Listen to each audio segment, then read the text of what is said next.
राधे जय राधा गोपीनाथ राधा गोपीनाथ श्री राधे जय राधे जय राधे जय राधे जय श्री राधे जय राधे जय राधे जय राधे जय श्री राधे जय जगन्नाथ जय जगन्नाथ जय बलदेवा जय सुभद्रमा जय जगन्नाथ जगन्नाथ बलदेवा जय सुभद्रमा जय गौरानिताय गौरानिताय गौरानिताय जय गौरानिताय जय गौरानिताय गौरानिताय गौरानिताय जय गौरानिताय प्रभुपाद प्रभुपाद प्रभुपाद जय जय प्रभुपाद जय जय प्रभुपाद प्रभुपाद प्रभुपाद जय जय प्रभुपाद जय जय गुरुदेव गुरुदेव गुरुदेव जय जय गुरुदेव जय जय गुरुदेव गुरुदेव गुरुदेव जय जय गुरुदेव नित्य गौरा हरि बोल हरि बोल हरि बोल नित्य गौरा हरि बोल। जय ओम विष्णुपाद परमहंस परिव्राजकाचार्य असुप्रसिद्ध Shri Srimad his divine grace बेचन अरविंद भक्तिवेदांत स्वामी श्रील प्रभुपाद की जय। इस्कॉन फाउंडर आचार्य श्रील प्रभुपाद की जय। अनंत कोटि वैष्णव वृंद की जय। नामाचार्य श्रील हरिदास ठाकुर की जय। प्रेम से कहो श्री कृष्ण चैतन्य प्रभु नित्यानंद श्री अद्वैत गदाधारा श्रीवासदि गौर भक्त वृंद की जय। श्री श्री राधा कृष्ण गोप गोपीनाथ श्याम कुंड राधा कुंड गिरि गोवर्धन की जय।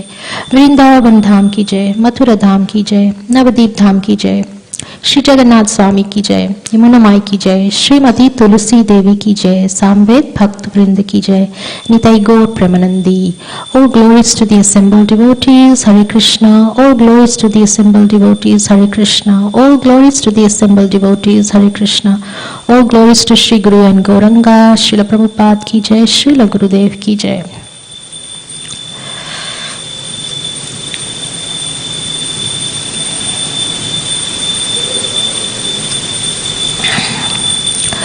So, good morning and Hare Krishna everyone. Welcome to this morning's Srimad Bhagavatam class at Shri Shri Radha Gopinath Temple. Welcome to all our viewers on Mayapur TV and ISKCON Sydney YouTube and Facebook. This morning we are reading from Srimad Bhagavatam, Canto 3, Chapter 2, titled Remembrance of Lord Krishna. Text number 25. So, Om Namo Bhagavate Vasudevaya.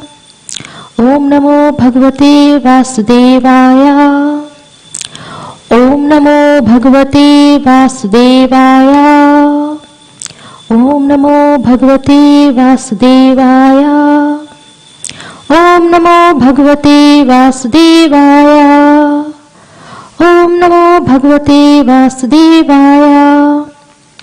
Narayanam Namaskrityam Naram Chaiva Narottamam Devam Saraswatim Vyasam Tato Jayamudire Nasta Prayashu Bhadreshu Nityam Bhagavata Sevaya Bhagavati Uttam Shloke Bhaktir Bhavati Naishtaki Krishnaya Vasudevaya Devaki Nandanaya Cha Nandagopa Kumaraya Govindaya Namo Namaha.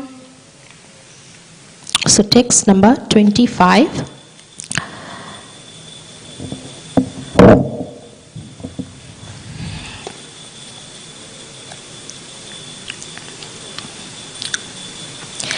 Vasudevasya devakyam jato bhojendra bandhane chikishur bhagavan ashayah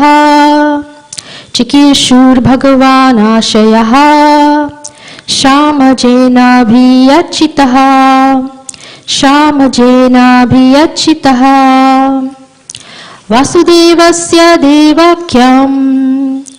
Vasudevasya devakyam jato bhojendra bandhane chikishur bhagavan ashayah shamajena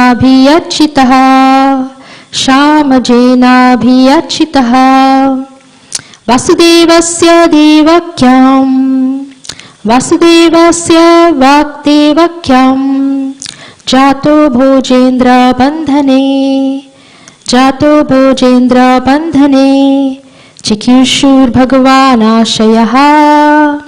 chikishur bhagavan ashayah shamajena bhiyachitaha. Okay, so the words and the meaning. Vasudevasya, of the wife of Vasudeva. Devakyam, in the womb of Devaki. Jataha, born of. Bhojendra, of the king of Bhojas. Bandhane, in the prison house. Chikirshuru, for doing. Bhagavan, the personality of Godhead. Ashayaha, of the earth. Sham, welfare. Ajena, by Brahma. Abhiyachitaha, being prayed for. So the translation and the purport by His Divine Grace, A.C. Bhaktivedanta Swami Srila Prabhupada Ki Jai. So translation. The personality of Godhead Lord Sri Krishna, being prayed to by Brahma to bring welfare to the earth, was begotten by Vasudev in the womb of his wife Devaki in the prison of the king of Bhoja. So, we'll repeat that. The personality of Godhead, Lord Sri Krishna, being prayed to by Brahma to bring welfare to the earth, was begotten by Vasudeva in the womb of his wife Devaki in the prison of the king of Bhoja. So the purport, although there is no difference between the Lord's pastimes of appearance and disappearance, the devotees of the Lord do not generally discuss the subject matter of his disappearance. Vidur inquired indirectly from Uddhav about the incident of the Lord's disappearance by asking him to relate Krishna Katha or topics on the history of Lord Krishna. So thus Uddhav began the topics from the very beginning of his appearance as the son of Vasudev and Devaki in the prison of Kamsa, the king of Bhojas at Mathura. The Lord has no business in this world, but when he is requested by devotees like Brahma, he descends on the earth for the welfare of the entire universe. This is stated in the Bhagavad Gita, chapter 4, text 8. Paritranaya sadhunam vinashaya cha duskritam dharma sanstapnarthaya sambhavami yuge yuge. Okay, so this ends the purport. We will do a little bit of Mangal Charan. So, Om Agyana Timirandasya Gyananjana Shalakaya Chakshurun Militam Yena Tasmai Shri Guruve Namaha. Shri Krishna Chaitanya Prabhu Nityananda Shri Advaita Gadadhara Sri Vasadi Gaur Bhakta Vrinda Hare Krishna Krishna Krishna Hare Hare Hare Rama Rama Rama Hare Hare. Okay, so This is a very interesting topic. Normally, we devotees, we like to hear about the pastimes of Lord Krishna, we like to hear about the activities of Lord Krishna. And it's very rare that pure devotees want to hear about the disappearance of Lord Krishna. So just to do a little bit of a recap, Vidur is on pilgrimage, and in there he, by the Yamuna, he meets Uddhava on pilgrimage, and he's asking for the welfare of everyone. Now, he's aware very much that Krishna has left this world, but he's in a little bit of a shock of a traumatic experience, so he's not really prepared to accept that Lord Krishna is not in this world. So he asks Uddhav about the relatives and the well-being of Lord Krishna. And Uddhav, he is very much in ecstasy. First of all, he's in a type of a depression, in emotions. And then he goes into ecstasy because from the age of his childhood, he was very devoted to Lord Krishna. He was playing with his dolls, he was dressing the dolls. He was always in ecstasy as a devotee of Lord Krishna. So when he starts thinking about Krishna, he develops all these symptoms of ecstasy. His hair stand on end, and he starts sweating and shivering. So, and then he remembers Lord Krishna from the beginning. So what is it that we can learn from that? Whenever we read a shloka or a pastime of Krishna or purport, we look and we see what is there that we can learn from this particular shlok. Well, I was listening to a class by His Holiness Tamal Krishna Maharaj in a different shloka, basically altogether. But it kind of clicked. And he said that Krishna conscious is a science with a deep philosophy. And here, Vidur is trying to understand a lot about Lord Krishna. When we learn about Krishna through a science, we kind of we put a few ingredients, let's put it that way. As when we compare our Krishna conscious science with, say, other groups out there right now, other religions, our philosophy goes much more deeper, in the sense that it is not just cut and dry knowledge. It's not just dry knowledge. We need jnana, that is knowledge, but we also need vijnana, which is a realization. And that's the difference between the Krishna conscious philosophy as opposed to the other philosophies. In other words, we need to have the realization. Whatever we learn, whatever we have studied in our books, we need to be able to realize it through devotional service, through bhakti. In other words, we need to have what we call the love of Krishna. And that is passed on by our spiritual master. So, in order to understand Krishna, Tamal Krishna Maharaj was saying in his class, he said, in the US, there's like a lot of universities who offer these Sanskrit courses. And they have, like even Chaitanya Charimrita or Bhakti Rasamrita Sindhu. The university lectures are so learned that they're able to actually quote those sloks.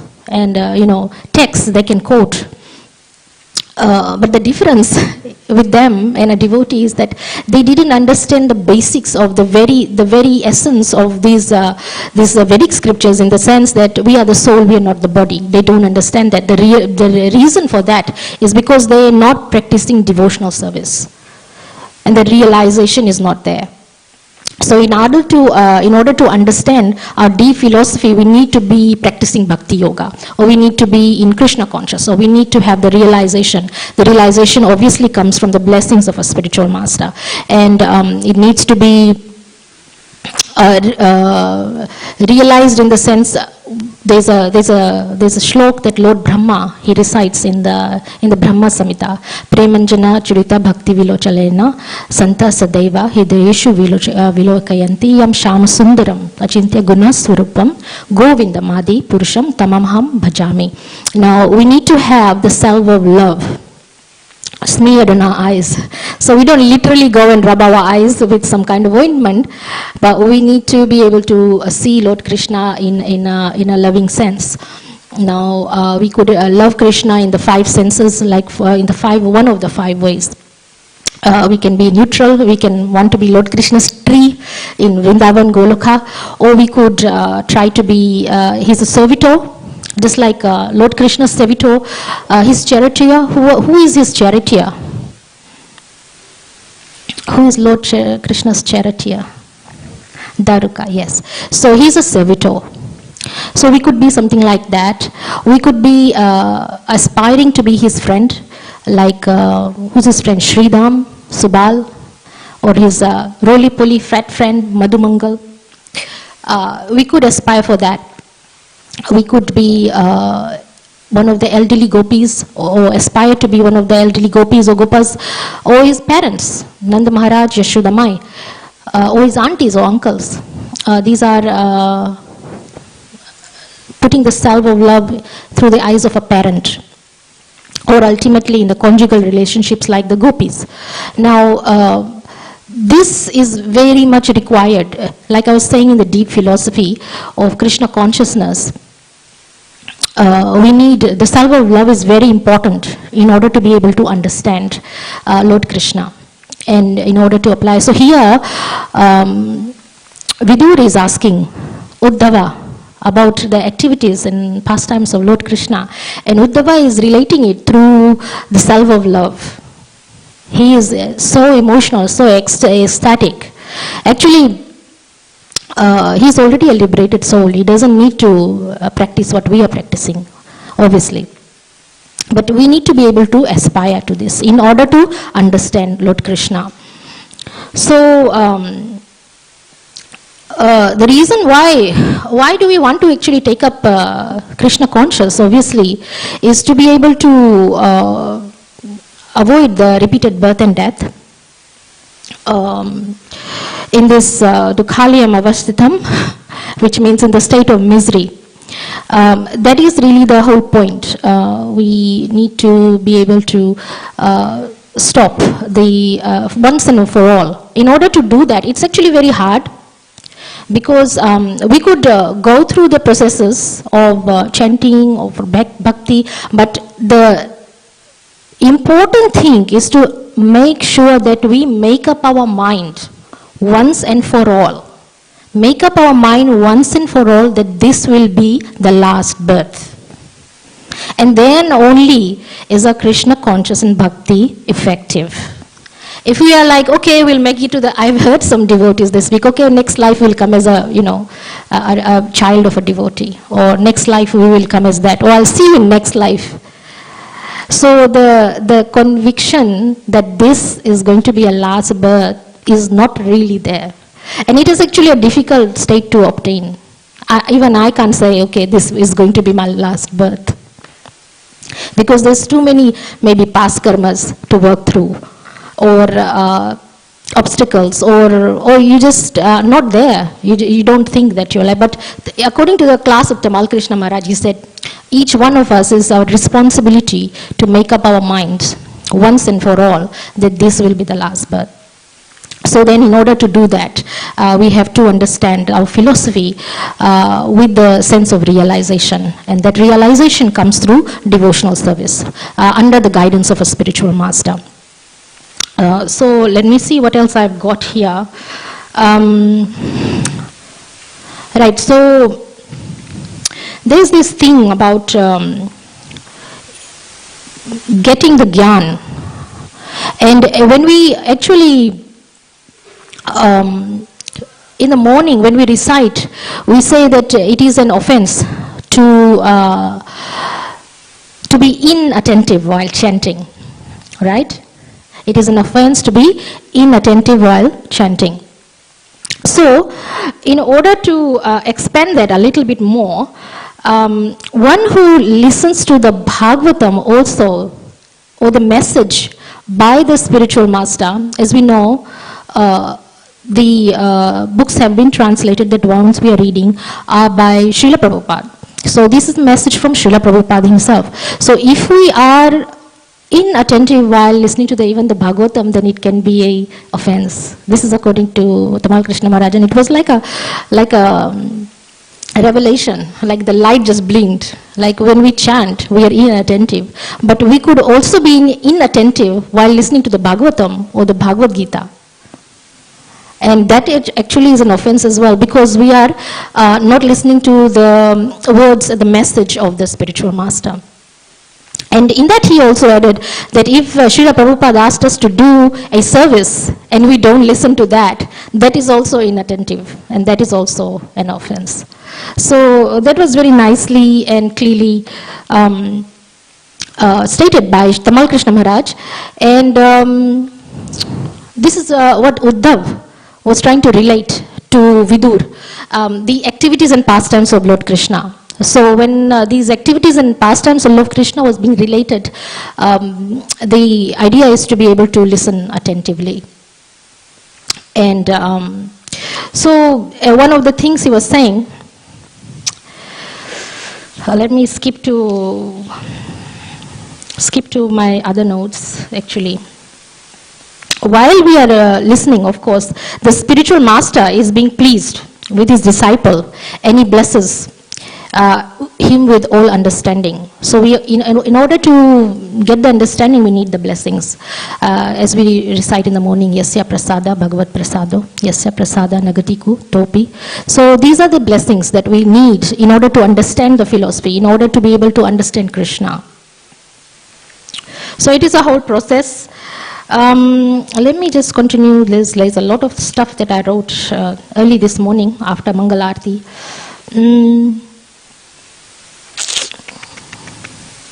So in this particular shlok, Krishna is saying Yada Yada Hi Dharmasya Glanir Bhavati Bharata. This is the end of the purport. So what he's trying to say is that he comes every time and time again. Why does he come? He comes to establish dharma, he comes to kill the demons. And the class that I was listening to from Tamal Krishna Maharaj, this is a completely different class, nothing related to this text, but it just clicks very, very nicely. He said, actually Krishna doesn't just come to kill demons and things like that. Krishna comes in his original form for his devotees. When, say for example, Lord Brahma asks him, then he comes and he advances. And he comes in his original form to save, not just to save his devotees, to satisfy his devotees. Because he was saying that any expansion of Lord Krishna can kill these demons. Like for example, Lord Hari or Lord Narayan or Lord Varaha, they can kill the demons. Where is the need, where is the necessity for him to come in the Krishna form, original form? And also he said the pure, unalloyed devotees of Lord Krishna, they don't want anyone else. And that probably goes to each one of us also. When we're in problem, we say, well, I don't think I'm going to ask, say for example, Lord Ganesh or Lord Shiva for help. I think I'm going to go to Lord Krishna for help. So the unalloyed, this is on our level of course, but the unalloyed pure devotees, when they're really suffering and the big demons are there, they want Lord Krishna. And Lord Krishna's business is not to kill, according to the Tamal Krishna Maharaj, he doesn't kill demons, not him. His forms, there's different forms of Lord Krishna. For example, there's Lord Nrsimhadev, there's Varaha, there's Narayan, there's different forms and their functions to kill the demons. Lord Krishna simply is there for his devotees, to be there for his devotees. Like for example, when he's in Vrindavan and he has to be taken away to Mathura by Akrur, he doesn't leave Vrindavan. He stays there in his original form. And an expansion of Lord Krishna leaves for Vrindavan, for Mathura.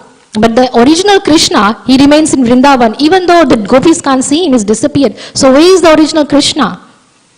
And I was thinking, if Krishna never leaves Vrindavan and the gopis are, lamenting in separation, that they can't see him, but it says he's never left Vrindavan. So where is he? And the answer to that was in that class. Tamal Krishna Maharaj said, Krishna takes shelter in the hearts of the gopis. So he lives in the hearts of the gopis and gopas who are missing him in the heart, in that form. So he never leaves. And his expansion goes to Mathura. So just like that, when it comes to killing demons, there's a functionality of Krishna, and he was saying that all these expansions and all these forms of Krishna actually are encompassed and included in the original form of Krishna. And the analogy he used was a very interesting one. He said, there's a candle and there's a flame, and from that candle flame we light other candles, and so we get other flames. So there is an original Krishna, and he expands into all the other Krishna's forms for purpose of functionality.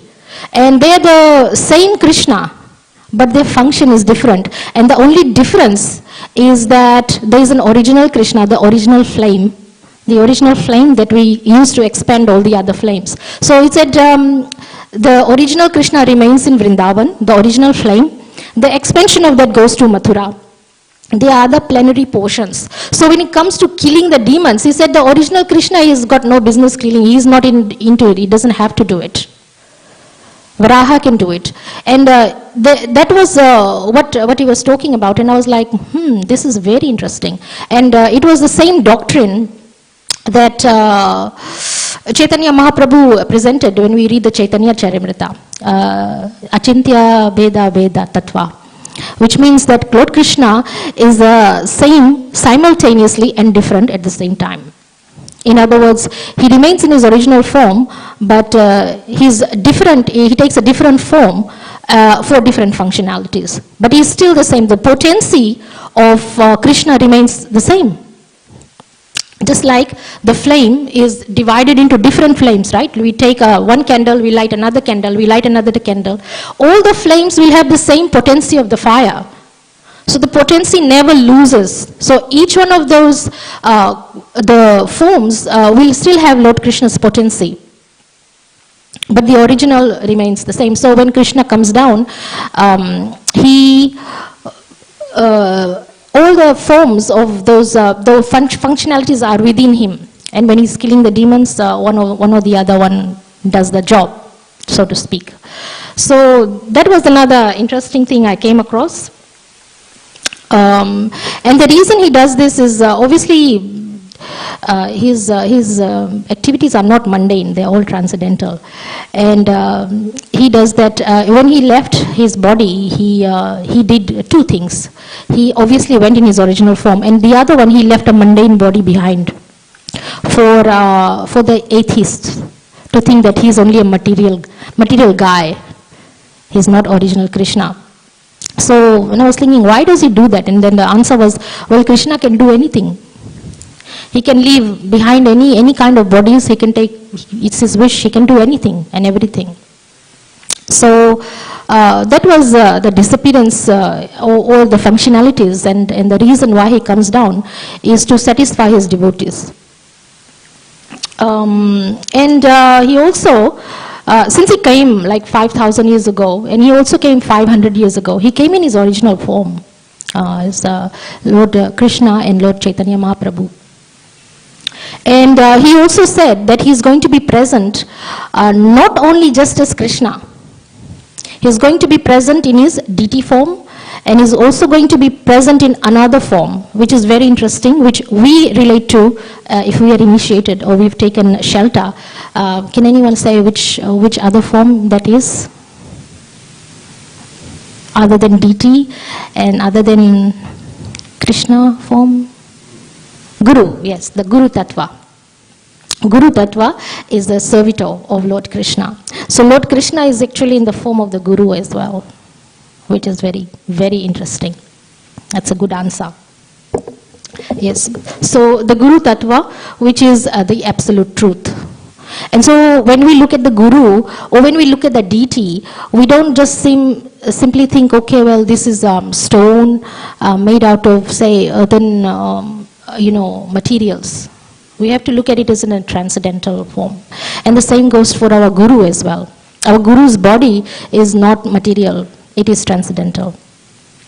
There's a class by my spiritual master just the other day. He was meant to take a talk or a discussion about female gurus. That's happening in ISKCON right now. And I'm all for it. I don't mind to declare. I think there should be female gurus. but his point was that if Krishna can take the body of flesh and blood, whatever it is made, and turn that into a transcendental Guru Tattva, and take it as a, like, turn that into a spiritual, a transcendental form, in the form of Guru, that is able to spread his message, why can he not do, he's Krishna, he can do anything. So it's a woman's body, we can turn that into a Guru as well. He can, it's, everything is, transformable by Lord Krishna. It depends. Obviously, you have to be qualified and be under that state. Anyway, the Guru Tattva is obviously, we are known to be in a forest fire. When we sing in the morning, Samsara Dava Nalalida Lokha, we are in a forest fire of material existence.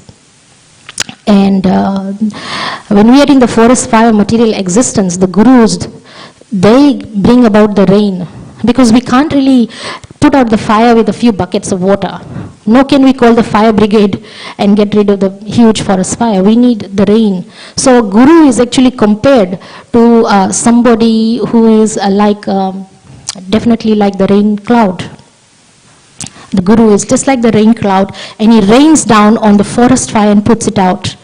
And the important point to know about that is, where does the water come from the rain? We've been having a lot of rain just recently. Did anybody wonder where all the rain came from? There's flooding going on in New South Wales right now. There's so much water, and Hawkesbury River is about to, well, I think it actually already has overflooded. And Hawkesbury district, they've been asked to evacuate. They've already been given the message. And the Waranga Damba, I don't know how to pronounce that name, this near Hawkesbury, the dam is trickling water, already spilling water. And so, but where did all this water come from? That's the question. Anyone has any idea where all this water comes from in the rain? Yes. Wow, I don't need to give a class today. Everybody's got all the answers. Yes, it does come from the ocean. So the Guru, who is like the rain cloud, is raining. Where did the rain come from? It came from the sea. So Krishna is compared to the sea. He takes the sea, that is Lord Krishna, encompasses it in a cloud and rains on us, the forest fire of material existence, and he removes that, without any changes to the message of Lord Krishna, without any selfish reasons for his own or his benefit. He's a bona fide spiritual master. So we have to look at the Guru as such. And why are we doing that? We're doing that because we do not want to just mentally concentrate on dry knowledge given in the Shastras. We need the guidance of the Guru, the message of the Guru, and the blessings of the Guru, so that we get the blessings for understanding devotional service, and we get the realizations that is so importantly, so urgently needed to team up with the knowledge that we have, combine the two in order to be Krishna conscious. And the ultimate message is that we want this to be our last birth.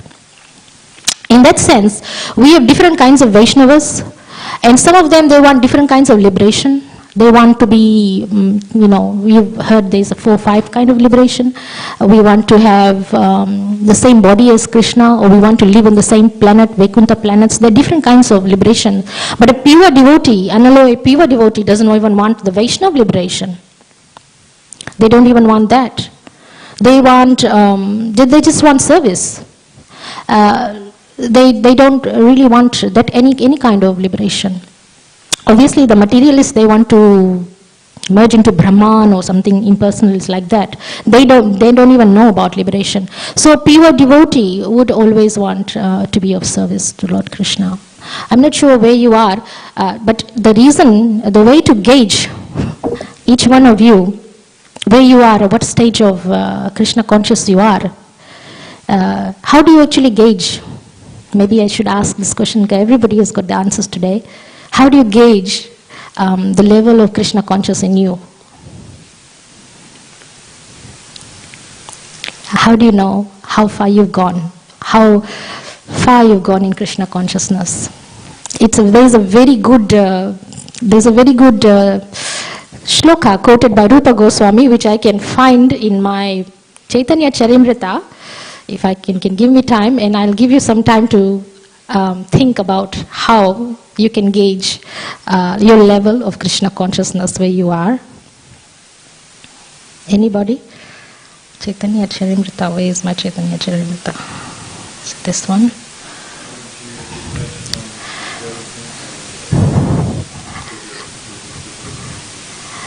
Yes, that is quite spot on actually. You can gauge how far you've gone in Krishna conscious by looking at how detached you are from material desires. So somebody might still want a car. Right now I want a Ferrari. So my spiritual advancement is not so much. This is a joke, by the way. I know I can't get a Ferrari. But I'm just saying that if I wanted a Ferrari, or if I wanted, say, recognition, fame in the society, right now I don't even care for the fame. But if one has certain desires still to go, then their Krishna conscious level is not that high. They still have ways to go. So I'm going to quote this nice shloka that Rupa Goswami has spoken, and it's quoted in the Chaitanya Charimrita, an Adi Leela text 5.224. He says, Sniram bhaga bhangi traya parichatam sachivishta drishtim vansi nayasta dhara shilayam ujvalam chandrakena govinda dhyakam haritanumita keshitirthapakante ma prekshistastava sakabandhu sangasti rangaha. Okay, the translation of this is, this is a famous one, I think you would have heard this one before. My dear friend, if you are indeed attached to your worldly friends, do not look at the smiling face of Lord Govinda as he stands on the bank of Yamuna at Keshi Ghat. Casting sidelong glances, he places his flute to his lips, which seem newly blossomed twigs. His transcendental body, bending in 3 places, appears very bright in the moonlight. So what he's like saying is, my dear friends, don't bother going to the Keshi Ghat to look at Krishna. Don't do it. Why? Because as soon as you see him, you're going to forget all about your material desires. So right now, if you have some material desires, then don't bother. Because as soon as you see Krishna, you will forget. So that's actually how we measure our spiritual advancement, how much we want in this life, material things. And we look towards Rupa Goswami, Chaitanya Charimrita. You can read that if you want. It's on Adi Leela 5.224. So we've got that. What else have I got that I found? Oh yes, when we were talking about the spiritual master, there was one analogy that Tamal Krishna Maharaj used. He said, obviously when I mentioned that there's one fact, that we should not accept the spiritual master as ordinary. And I said we shouldn't look at like if he's made of, like the deity is made of stones and things like that, and spiritual master's body is made in a certain way. We have to look at it in a transcendental form. And he described, the analogy he used was in the Ganga. The Ganga, he said, was, it had foam, and it had all kinds of bubbles, and it was quite brown looking, so very dirty. But the purity never goes. And in that regard, the class by Srila Prabhupada, he said, Srila Prabhupada used to say his father used to take him to Ganga to bathe. And in the Ganga, when he used to go to bathe there, he used to see stool and things floating. And what they did was just push it aside. Push it aside with the water, maybe just, let it float, splash some water, let it float away, and then they'd have a bath in it. The purity of it. So he said in a similar way, if we happen to see our spiritual master's body is aging, or the message of like in a book that is probably falling to bits, or there's disease or something, we have to overlook that and transcend that, because the purity never goes. So I thought that was very interesting analogy for that. So we should take a bath in the Ganga. Always take a bath in the Srimad Bhagavatam, the message of the Srimad Bhagavatam. It is like taking a bath in the Ganga. And obviously, there are different types of personalities also who deliver the souls. So we should not think that there are different types of personalities in the sense that one is Nitya Siddha, one is Kripa Siddha, and one is Sadhana Siddha. Nitya Siddha is those who are eternally liberated souls. They never fall down. Kripa Siddha is obviously those who have been given the mercy by Lord Krishna or the spiritual master to be liberated. And the Sadhana Siddha are those personalities who are liberated by their sadhana, regulative principles. Doesn't matter which personality it is, they all will deliver a soul. They will all have the potency to liberate. So it doesn't matter which form your spiritual master is, which one that you take the shelter of, they will all have the potency to deliver the soul. And this particular shlok that we are reading today, it is all about delivering us, in the sense that Uddhava is actually talking about the pastimes and activities of Lord Krishna. And we should take it to heart in that regard, that it is coming as a message from our spiritual master. It is raining down just like a rain cloud on the material fire that we are burning in. And we should take it as a blessing that we can understand this and do some devotional service. We are coming to the conclusion of it, so I'm just going to skip everything that I had, other stuff that I had written, the pages. The message for the day is that we need to be able to provide the devotional service. How to do it is obviously to serve Krishna. And the way to serve Krishna is the degree to our surrender is that which to the level of how we place Krishna before us. In other words, we have to put Krishna as priority, and we have to put Krishna's needs before ours. And to the degree, what degree do we put Krishna's needs before ours? In other words, we've got Lord Gopinath here, and we've got Jagannath, Baldev, Subhadra, we've got Gaura Nitai. And the degree to our surrender, the degree to our devotional service, the degree to our lack of material desires is how we put priority over serving these three deities that we've got. In other words, the message for the day is place Lord Gopinath, Radha Gopinath as a priority. His needs before ours. Lord Jagannath, Baldev, Subhadra's needs before ours. Lord Gaura Nitai's needs before ours. And that will give us the blessings that we need, the realizations that we need, the priority, the needs. And the reason when we serve, there is also a side effect to that. When we put Krishna's needs before ours, there's a side effect. What's that side effect? The side effect is that we get happy. We get happy. When we are happy, then our friends are happy, our family is happy, everyone is happy. And that is what we need to do. When we listen attentively to the Srimad Bhagavatam, we listen to the class, we realize that devotional service is all about putting Krishna's needs first. That's what it means, putting Krishna's needs first. When we put Krishna's needs first, then we learn to love him more. The salve that we were talking about, it automatically comes over there. When we put Krishna's needs first, the salve of love, it just automatically gets smeared in our eyes, and we get more and more close to Krishna.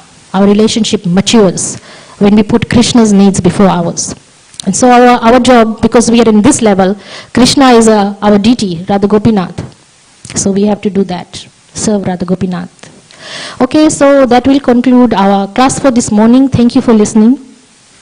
If anyone has any comments or questions.